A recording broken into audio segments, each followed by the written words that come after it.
basic grammar in use သင်ခန်းစာများကိုလေ့လာနေတာဖြစ်ပါတယ်အခုဆက်လက်ပြီးတော့ဒီနေ့အတွက်လေ့လာမယ့်သင်ခန်းစာပြီး unit 98ဖြစ်ပါတယ်98ကခေါင်းစည်းကဒီလိုလေးဆိုပါတယ်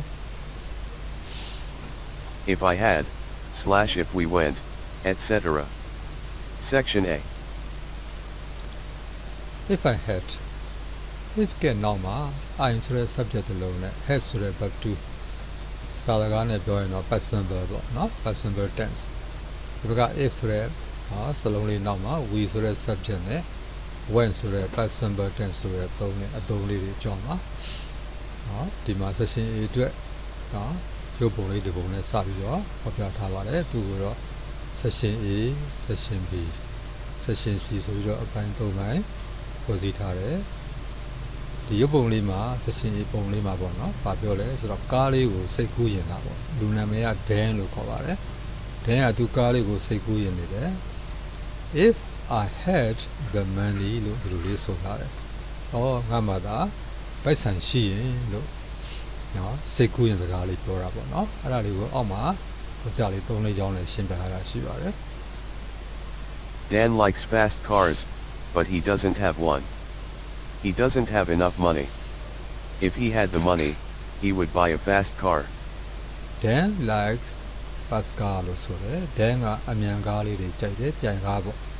နော်ကြိုက်တယ်နှစ်သက်တယ်ဒါပေမဲ့ he doesn't have one သူမှာပြန်ကားအမြန်ကားမရှိဘူးတဲ့နော် he doesn't have enough money သူမှာငွေကြေးအလုံးလောက်ပတ်စံအလုံးလောက်မရှိပါဘူးဒါကြောင့်မလို့ဘယ်လိုလေးတုံးသွားလဲဆိုရင်သူဥပမာလေးကိုတစ်ခေါက်ပြန်သားအောင်ကြည့်လိုက်အောင် If he had the money, he would buy a fast car. သူမှာပတ်စံသာရှိရင်သူပြန်ကားလေးတစ်စီးဝယ်တာပေါ့လို့ဒီလိုလေးပြောပါတယ်ဒီဘက်က if ပါတဲ့အပိုင်းလေးမှာ had ဆိုတဲ့ past simple ဘာတူသုံးထားတယ်ဒီဘက်က main clause ဆိုခေါ်တဲ့ he would buy a fast car မှာ would buy ဆိုတဲ့ would buy ဝင်အသုံးလေးကိုသုံးထားတယ်ဒါကတော့ conditional sentence တွေအကြောင်းနော်တင်ပြတဲ့အခါမှာအရာလေးကိုအခြေအမြစ်ရှင်းပြပါလိမ့်မယ် condition က၄ခုရှိပါတယ် condition ၄ခုမှာဒီကောင်ကတစ်ခုအပါဝင်ဖြစ်ပါတယ်ဒါလေးကိုထပ်မှန်ပြီးတော့ဆက်ပြီးတော့ဒီလိုလေးရှင်းပြပါတယ် Usually had is past, but in this sentence had is not past. If he had the money now, but he doesn't have it. ဒါလေးနားလည်ဖို့လိုပါတယ်နော် HD has ဆိုတာတာမန်အဖြစ်တော့တို့ past tense ကိုသုံးတာဖြစ်တယ်နော်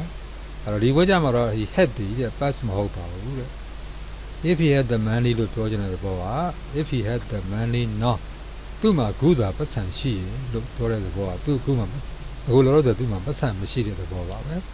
ပတ်စံသာရှိရင်ဒါမျိုးကားတစ်စီးသူပဲတယ်လို့ပြောတာပေါ့နော်ဆိုတော့သူကအခုပတ်စံရှိရင်လို့အခုဆိုတဲ့ဟာလေး noun ဆိုတာလေးသုံးပြီးတော့ရှေ့က HAD has ဆိုတဲ့နော် past tense လေးကိုသူသုံးထားတာရှိတယ်အဓိပ္ပာယ်ကတော့ he doesn't have it သူ့မှာကူလောလောဆယ်ပတ်စံမရှိဘူးသူ့ရဲ့ပတ်စံမရှိတဲ့အခြေအနေပတ်စံသာရှိရင်ဝယ်မယ်ဆိုတဲ့အခြေအနေဟာပြောရရင်เนาะမဖြစ်နိုင်တဲ့အခြေအနေမျိုးလက်တလုံးမှာမဖြစ်နိုင်သေးတဲ့အခြေအနေမျိုးတွေမှာသုံးတဲ့အခါမှာအခုလို့ if ပါတဲ့ဘက်မှာ HAD ဆိုပြီးတော့ past simple လေးနဲ့သုံးပြတာဖြစ်ပါတယ်ဒါမျိုးလေးကိုဒီ box လေးထဲမှာသူရှင်းထားတယ် if I had if I knew if I lived နော်စတာတွေတွေ့ရလိမ့်မယ်အဲ့တော့ I ဆိုတဲ့ subject နဲ့ had you live ဆိုတဲ့ verb to past simple တွေ past tense တွေသုံးထားတာတွေ့တယ်အလားတူပဲ if you didn't have တာအငင်းလေးပါ if you didn't know တာလည်းအငင်းလေးပါနော်အခါ if I were if you were နော်ဒီလိုလည်းသုံးနိုင်ပါတယ် if I got if you got ဒီလိုလည်းသုံးနိုင်ပါတယ်ဒီဘက်ချမ်းလေးမှာတော့ I ought you ought အငင်းဆိုရင်တော့ I oughtn't you oughtn't I got you got I couldn't you couldn't စတာလေးနဲ့သုံးဆွဲလို့ရတယ်ဆိုတဲ့အကြောင်းကိုအောက်မှာဥပမာလေး၄၅၆ကြောင်းနဲ့သူရှင်းပါလိမ့်မယ်ပထမအကြောင်းကြည့်ပါ If he had the money, he would buy a car. Or he would buy a car if he had the money. ဒါကတော့သူကဘယ်ညာအပြန်အလှန်ရေးပြသွားတာဖြစ်ပါတယ်ဒီလိုရေးမယ်ဆိုရင်လည်းရတယ် if he had the money သူ့မှာသာပတ်စံရှိရင် he would buy a car သူကားတစ်စီးဝယ်မယ်သတိထားဖို့က if ပါတဲ့ဘက်မှာ had ဆိုတဲ့ verb to သုံးထားရင်ဒီဘက်ပိုင်းဟာ main clause ဆိုခေါ်တဲ့ပိုင်းလေးဟာ he would buy what verb 1ဆိုတာသုံးရတယ် ဒီလိုမသုံးချင်ဘူးဆိုရင်လည်း he would buy the car နဲ့ if he had the money ဆိုပြီးတော့အပြန်အလှန်ပြောင်းလဲသုံးဆွဲလို့ရပါတယ်ဒါလေးကတော့ I'd slash she'd slash they'd, etc. equals I would slash she would slash they would, ဒီမှာ I etc. apostrophe D တို့ she apostrophe တို့ they apostrophe D တို့ဟာ I would she would they would စတဲ့အသုံးလေးတွေဖြစ်ပါတယ်စတဲ့စကားလုံးလေးတွေကိုသူက short form အတူရေးထားတာဖြစ်ပါတယ်တဲ့နော်နောက်တစ်ကြောင်းကြည့်ပါဦး I don't know the answer. If I knew the answer, I'd tell you. ငါအဖြေမသိဘူးတဲ့ငါသာအဖြေသိရင်မင်းကငါပြောပြတာပေါ့တဲ့ဟုတ်ပါငါအဖြေမသိဘူးဆိုမှတော့အဖြေသိတဲ့အကြောင်းဟာမရှိတော့ဘူးလေမဖြစ်နိုင်တော့ဘူးလေဒါကြောင့်မဖြစ်နိုင်တော့တဲ့အခြေအနေတွေမှာ if ပါတဲ့အပိုင်းမှာ but to လေးသုံးမှာဒီဘက်က what but ပါလေးကိုသုံးမှာဟုတ်ပါပြီနောက်တစ်ကြောင်းမှာလည်းပဲအလားတူလေးတွေ့ပါလိမ့်မယ် It's raining, so we're not going. Oh, it's raining, so we're not going out. We'd get wet if we went out. it's raining မိုးရွာနေတယ်ဆိုတော့ကြောင့် we're not going out ငါတို့အပြင်ထွက်တော့မှာမဟုတ်ဘူး we'd get wet ငါတို့စိုးကုန်လိမ့်မယ်တဲ့ if we went out ငါတို့အပြင်ထွက်မယ်ဆိုရင်တို့တွေစိုးကုန်လိမ့်မယ်နောက်တစ်ကြောင်းကြည့်အောင် Emily lives in a city. She likes cities. She wouldn't be happy if she lived in the country. Emily ကမြို့ကြီးမှာနေထိုင်တယ်နော်မြို့ပြမှာနေထိုင်တယ် she likes city သူမကမြို့ပြတွေကိုချစ်ခင်နေတတ်တယ် she wouldn't be happy သူပြောမှာမဟုတ်ဘူးတဲ့ if she lived in the country သူကြီးလဲမှာသာနေထိုင်မယ်ဆိုရင်တော့သူပြောမှာမဟုတ်ဘူးတဲ့ if ပါတဲ့ဘက်မှာ live တုံးသွားတယ်ဒီဘက်က what နော်ဘာဘောင်းလေးတုံးပြသွားတယ်ဟုတ်ပါပြီနောက်တစ်ကြောင်းကြည့်ပါဦး If you didn't have a job, what would you do? But you have a job. မင်းမသာအလုပ်မရှိရင် if you didn't have a job what would you do မင်းဘာလုပ်မလဲမင်းမသာအလုပ်မရှိရင်ဆိုတော့မိကုန်းလေးမေးတာဟာတကယ်တော့ but you have a job မင်းမအလုပ်တစ်ခုရှိနေတယ်မင်းအလုပ်ရှိနေရဲ့သားနဲ့တကယ်လို့သာအလုပ်မရှိရင်တော့မင်းဘာလုပ်မလဲလို့မေးတာဖြစ်ပါတယ်မဖြစ်နိုင်တဲ့အချိန်တွေကိုသုံးပြသွားတာပါ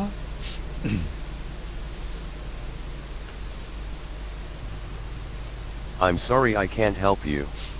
I'd help you if I could, but I can't. ပြောရလေးကတော့ငါကမင်းကိုကူညီနေလို့စိတ်မကောင်းဘူးကွာလို့ပြောတာပါ I'm sorry I can't help you ပါ I'd help you if I could မတက်နိုင်ရင်တော့ငါမင်းကိုကူညီမှာပါဆိုတော့ကဘာတိုင်းကငါတကယ်မတက်နိုင်တဲ့အနေအထားဖြစ်နေတယ်မတက်နိုင်တဲ့အနေအထားဆိုတော့မဖြစ်နိုင်တဲ့အနေအထားပေါ့အကြောင်းကကူညီရတာကူညီမပေးနိုင်ရတာစိတ်မကောင်းဘူးလို့ပြောတာဖြစ်ပါတယ်နောက်တစ်ကြောင်းမှာ If we had a car, we could travel more, but we don't have a car,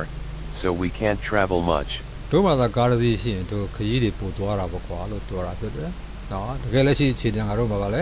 ကားမရှိတဲ့အခြေအနေလေမဖြစ်နိုင်ဘူးလေကားမရှိဘူးဆိုတော့ခရီးပို့သွားဖို့ဆိုတော့လည်းမဖြစ်နိုင်ဘူး။အဲ့တော့မဖြစ်နိုင်တဲ့အခြေအနေတွေမှာဒီလိုနော် if နောက်က subject နောက်က verb to လေးနဲ့သုံးပြီးတော့တစ်ချက်က what ကဘာရဲ့ what verb 1ဆိုတဲ့ပေါ်စီပုံမျိုးတွေသုံးဆွဲတယ်ဆိုတာကိုဥပမာလေးနဲ့ပြပြသွားတာဖြစ်ပါတယ်အခု session B ဘက်ကိုကြည့်အောင်ရုပ်ပုံလေးနဲ့စပါတယ်ရုပ်ပုံလေးမှာ I wouldn't go out ငါအပြင်ထွက်မှာမဟုတ်ဘူး if I were you ငါသာမင်းနေရာမှာဆိုရင်ငါသာမင်းဖြစ်လို့ရှိရင်ငါတော့အပြင်ထွက်မှာမဟုတ်ဘူးလို့ပြောပါတယ်ဟောဒါလေးလည်းအသုံးလေးတစ်ချက်ကြည့်အောင် If I was slash were ဒီမှာ I ကိုသူခွင်းခတ်ထားတယ်နော်တခုခေတ် subject လေးတွေလာမယ်ဆိုရင်လည်းလာလို့ရတယ်အဲ့တော့ was လည်းရတယ် were လည်းသုံးလို့ရတယ်နော် verb to တော့ verb to ပါပဲ past tense ပါပဲသို့တော့ was were ဟာချက်တာသုံးလို့ရတယ်ဆိုတော့လေးကိုပြောမှာပါ You can say, if L slash he slash she slash it was or if L slash he slash she slash it were. ဟောဒါကိုသူကဒီလိုပြောတာပါ if I was တဲ့သုံးလည်းရတယ် if he was သုံးလည်းရတယ် if she was သုံးလည်းရတယ် if it was သုံးလည်းရတယ်ဟာမသုံးရင် if I were လည်းရတယ်အများကြီး if he were လည်းရတယ် if she were လည်းရတယ် if it were လည်းရပါတယ်ဒါလေးကိုပြောနေတာပါဟုတ်ပါပြီအဲ့ဒါကြောင်းကြည့်အောင် It's not a very nice place. I wouldn't go there if I were you. Or, if I was you. ဟာအဲ့တော့ it's not a very nice place တိတ်ကောင်းတဲ့နေရာတစ်ခုတော့မဟုတ်ဘူး I wouldn't go there ငါအဲ့ကိုတောင်းမှာမဟုတ်ဘူးတဲ့ if I were you ငါသာမင်းဖြစ်လို့ရှိရင်ငါသာမင်းသာဆိုရင်နော်ငါသာမင်းနေရာမှာရှိရင်တော့ငါအဲ့နေရာကို တော့မှမဟုတ်ပါဘူး I wear လည်းရတယ် I watch လည်းသုံးလို့ရပါတယ်ဒါကြောင့်ကြည့်ပါ It would be nice if the weather was better. Or, if the weather were better. နော် it would be nice ဆိုတာလေးကပိုကောင်းပါပဲတဲ့ if the weather was better ရာသီဥတုတွေနော်ရာသီဥတုလေးပါလေပိုကောင်းလာမယ်ဆိုရင်တော့ဒါအဆင်ပြေတာပါပဲကောင်းလာပါပဲလို့ပြောတာဖြစ်ပါတယ် the weather was ဆိုသုံးတယ်လို့ the weather were လည်းသုံးနိုင်ပါတယ်တဲ့နောက်တစ်ကြောင်းမှာ What would Tom do if he were here? Or, if he was here. what would Tom do Tom ဘာလုပ်မလဲif he were here သူသာဒီနေရာမှာရှိရင် Tom ဘာလုပ်မလဲလို့နေတာပါသူက were သုံးထားတယ် he were ပါဟော if he was here လည်းသုံးလို့ရပါတယ်ဟိုဒီခါတော့နိုင်ရှင်ဘူးတစ်ခု session C မှာတွေ့ပါတယ် compare ဆိုတာလေးနဲ့စထားတယ် Compare. If I have slash if it is, etc. ဟုတ်ပြီအဲ့ဒါလေးနဲ့အောက်မှာဒါလေးကနိုင်ရှင်ရမှာဖြစ်ပါတယ် And. If I had slash if it was, etc. ဟုတ်ပြီသူပြောချင်တာကတော့ if I have ဆိုတဲ့ present စလုံးနဲ့ if I had ဆိုတဲ့ past စလုံး if it is ဆိုတဲ့ present စလုံးလေးနဲ့ verb လေးနဲ့ if it was ဆိုတဲ့ past ကရိယာလေး past verb ကလေးတစ်ခုကိုနိုင်ရှင်ခိုင်းတာဖြစ်ပါတယ်เนาะအဲ့တော့မှကြည့်အောင်ပေါ်တစ်ကြောင်းမှာဥပမာလေးတစ်ခုတွေ့ရ I want to go and see Helen. If I have time, I will go today. Equals maybe I'll have time, so maybe I'll go. ဒါလေးကိုသိချာနားလည်ဖို့လိုပါလိမ့်မယ်ငါတဲ့ Helen ကိုသွားပြီးတော့တွေ့ချင်တယ်တဲ့ if I have time နဲ့ if I နောက်က have ဆိုတဲ့ present သုံးထားတယ်ငါမှလာအချိန်ရှိရင်ငါဒီနေ့တော့ငါသွားမယ်သွားတွေ့မယ် I will go to လို့ပြောတယ်ဒီပယ်လေးက maybe သွားကောင်းသွားမယ် I have time ငါမှအချိန်ရှိကောင်းရှိမယ်ဆိုထို့ကြောင့် maybe I go ငါသွားကောင်းသွားမယ်လို့ပြောတာနော်ဆိုတော့အချိန်ရှိခြင်းလည်းရှိလာနိုင်တယ်မရှိရင်လည်းမရှိနိုင်ဘူးပေါ့အဲ့တော့အချိန်ရှိမယ်ဆိုရင်တော့ငါသွားမယ်လို့ပြောနေတာဖြစ်ပါတယ်နော်သို့တော်လည်းပဲအောက်ကအသုံးလေးကြည့်ရင်နိုင်ရှင်ကြည့်လို့ရှိရင်တမျိုးတစ်ပါးသာဖြစ်နေတာတွေ့ရပါလိမ့်မယ်နောက်တော့ကြည့်အောင် I want to go and see Helen. If I had time, I would go today. Equals I don't have time today, so I will not go. ဒီနှစ်ခုကကွာခြားမှုရှိပါတယ်အပေါ်ကအကြောင်းအရာလေးက I want to go and see Helen ပဲအောက်ကအကြောင်းအရာလေးလည်း I want to go and see Helen ပဲငါ Helen ကိုသွားတွေ့ချင်တယ်လို့ပြောတာဖြစ်တော်လည်းပဲအောက်ကြောင်းလေးက if I had time ငါမှသာအချိန်ရှိရင် I would go today ဒီနေ့ငါသွားတာပေါ့လို့ပြောတဲ့သဘောလေးကဘာလဲဆိုတော့ I don't have time today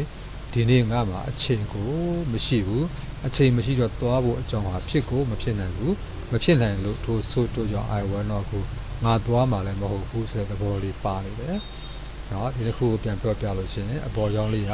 ငါမှာအချိန်ရှိခြင်းလည်းရှိလာနိုင်တယ်ရှိလာရင်ငါသွားမယ်လို့ပြောတာအောက်ကအကြောင်းလေးကတော့ငါမှာအချိန်ရှိကိုမရှိဘူးရှိတာရှိရင်သွားမယ်လို့ပြောတာဖြစ်ပါတယ်အဖြစ်နိုင်တဲ့အကြောင်းလေးပါဟုတ်ပြီနောက်တစ်ကြောင်းကြည့်မယ်ဆိုရင်အပေါ်မှာဒုတိယအကြောင်းလေးပြန်ကြည့်ပါဒီလိုပြောသွားတယ် I like that jacket. I'll buy it if it isn't too expensive. Equals maybe it will not be too expensive. ဟုတ်ပြီ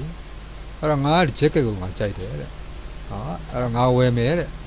ဟာထိုဟာလေးကိုငါဝယ်မယ်တဲ့ if it isn't too expensive ဈေးတွေတအားမကြီးရင်တော့ငါဝယ်မယ်လို့ပြောတာဖြစ်ပါတယ်ဒီပေကတော့ maybe တဲ့ဖြစ်ကောင်းဖြစ်မယ်တဲ့ it will not be too expensive သူဈေးတအားကြီးတယ်ဆိုတာဟာဖြစ်ချင်မှာတော့ဖြစ်မယ်လို့သူကပြောတာဖြစ်ပါတယ်ဈေးမကြီးဘူးဆိုတာကတော့ဖြစ်ကောင်းဖြစ်မယ်လို့ပြောတာဖြစ်ပါတယ်ကြီးခြင်းလည်းကြီးမယ်မကြီးခြင်းလည်းမကြီးဘူးဆိုတဲ့နှစ်ဆအတွက်သဘောမျိုးလေးစောင့်ပါတယ်သို့တော့အောက်တစ်ကြောင်းကြည့်လိုက်တဲ့အခါကျတော့အောက်ကိုကြော်ကြည့်လိုက်ပါဘာပြောသွားလဲ I like this jacket, but it's very expensive. I'd buy it if it wasn't so expensive. Equals it is expensive, so I'm not going to buy it. ဟာကွာခြားမှုရှိပါတယ်အကြောင်းအရာလေးတော့ I like this jacket but it's very expensive အပေါ်လဲဒါပါပဲ I like this jacket ပါပဲဟာဆိုတော့ငါ jacket ကိုငါကြိုက်တယ်ဒါပေမဲ့သူကဈေးတအားကြီးနေတယ်အဲ့တော့ I'd buy it if it wasn't so expensive ဈေးတွေအများကြီးသာမကြီးရင်တော့ငါဝယ်မှာပဲလို့ပြောပါတယ်ဟောသူရဲ့အဓိပ္ပာယ်ကတော့ it is expensive ဈေးကကြီးနေတယ်ဆိုတော့ကြောင့် I am not going to buy it ငါအဲ့ဒါဝယ်မှာကိုမဟုတ်တော့ဘူးလို့ပြောတာ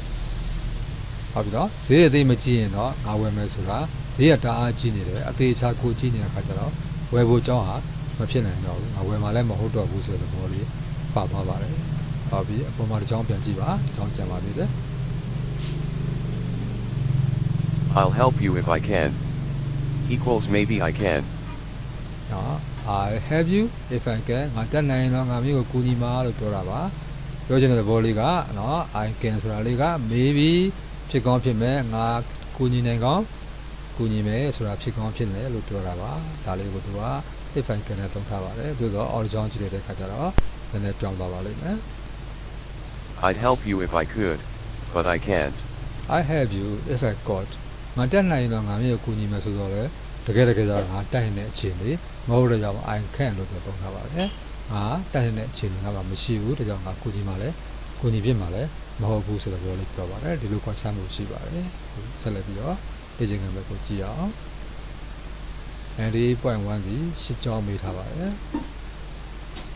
9ကြောင်းမေးထားပါတယ်နောက်90.2ဒီ12ကြောင်းမေးထားပါတယ်နောက်90.3ကတော့ box ရစလုံးလေးတွေကိုနော်ကိုလာထမှာဖြည့်ရမှာပါ10ကြောင်းမေးထားပါတယ်နောက်90.4က6ကြောင်းပါဒီအဖြေများနဲ့စစ်ဆေးလို့ရပါတယ်ဒါသူ့ရဲ့အဖြေတွေဖြစ်ပါတယ်ဟုတ်ပါပြီအားလုံးအဆင်ပြေကြမှာပါ